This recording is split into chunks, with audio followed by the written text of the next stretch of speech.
All right, earlier I just sat down with Vice President Mike Pence in New York to discuss all the controversy over the so-called whistleblower that didn't hear it firsthand and that complaint. We talked a lot about other issues. We're focused in on this part of the interview tonight. We'll have part two tomorrow, and also about President Trump's call with the Ukrainian president. Here's what he had to say. Let's start with this Ukraine thing. You bet. Oh, the media is just like, it's like manna from heaven. Oh, we didn't have a reason to impeach, but I think we do now. We're now discovering the whistleblower. It was not firsthand knowledge. And even the media is now reporting in some places that there was no quid pro quo. Yeah. What can you tell us? Well, here we go again. The assume the worst media. Takes one report, runs with it. Democrats on Capitol Hill immediately start to denounce the president before anybody has the facts. Look, the president's been very clear on this. He made a congratulatory call to President Zelensky after his election, which was a landslide election, built largely on the message of an anti-corruption campaign. The president spoke to him about our concern, investing hundreds of millions of American taxpayer dollars in seeing him move a reform agenda. President Trump made it clear that we've got to see reforms, we've got to see honesty in government, and his congratulatory call was all about that. He mentioned Vice President Biden and his son in the context of us wanting to see honest government. That's exactly what the American taxpayer would expect. Here you have, and maybe you can put some context, you are the Vice President, but former Vice President Biden bragging on tape that you're not getting $1 billion. I've got 6 hours. And I'm leaving in 6 hours. You either fire the prosecutor. Why would a vice president want to fire a prosecutor? And son of a bee, they fired him. Bragging almost.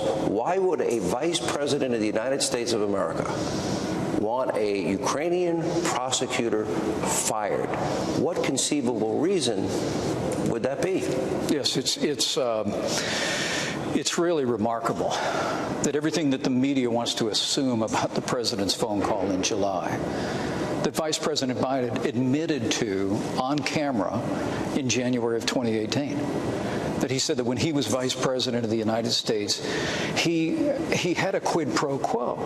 He said to Ukrainian officials that you will not get over $1 billion in American aid unless you fire a prosecutor who just happened to be investigating a company that Vice President Biden's son was on the very board of. And making a lot of money. Making a lot of money. Apparently with no background in oil, gas, or energy. The American people have a right to know. But to have a vice president threatening U.S. aid, that's a quid pro quo. But as the president has said in his conversation that everyone is very interested in now, his conversation with President Zelensky, that he spoke about congratulations, he spoke about our support for Ukraine, he spoke about our concern about corruption, but there was no quid pro quo. If people want to see a quid pro quo, they just need to watch the tape of Vice President Biden explaining that he was going to withhold again, over $1 billion in taxpayer dollars. And it's almost like, to me, I would say blackmail. Am I wrong in that characterization? Sean, I got to tell you, this is a country that was overrun by Russia. It's a country that is still at war. Russia takes the Crimea and the Donbas province. They still have, we believe, Russian elements there that are fomenting violence and are trying to literally tear Ukraine apart. And so for Vice President Biden, who was part of an administration that refused to give military aid to Ukraine, to threaten what remained of that aid unless they responded to his demand about firing a prosecutor who, among other things, was investigating a company his son served on the board of. Look, the American people just deserve to know the facts. But what they can be confident of is that throughout this process, that all of our administration's contacts, the president's conversation, all of my discussions with President Zelensky were all based upon proper considerations of how we support Ukraine, how we support their effort to end an era of corruption in their government and advance the interest of their sovereignty. Look, the American people have a right to know what happened.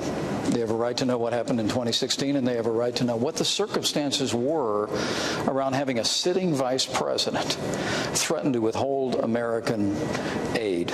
And look, and again, the ironic thing is, is that everything that our critics in the media are leveling at the president from this phone call, and leveling at our administration, everything that Democrats on Capitol Hill are running off and describing, Vice President Joe Biden bragged about, which was a quid pro quo, withholding American aid in exchange for a specific action.